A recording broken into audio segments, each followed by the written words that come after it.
හේ නෙත්මි අද දවල්ට පන්ති නැති නිසා ජිලක් ටීවී එකේ බලමුද? නියමයි පවනි. මම ගල් බෝතලයක් ගේන්නම්. අපි සෙට් වෙමු.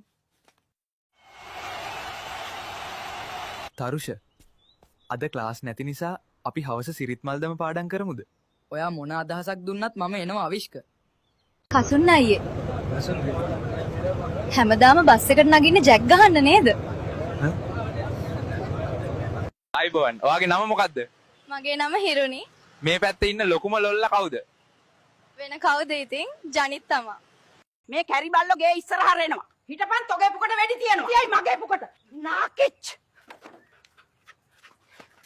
පැතුම් කියන එක කෙසෙල් ගස් ටික කාලා ඉවර වෙලා දැන් පැණි කොමඩු ගෙඩියකටවත් ඉන්න දෙන්නේ නැනේ. මුට හිලක් වෙන්න බෑනේ යකෝ.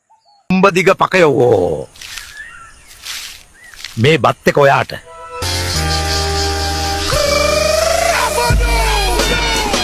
මම බත් කන්නේ නැහැ පකයෝ.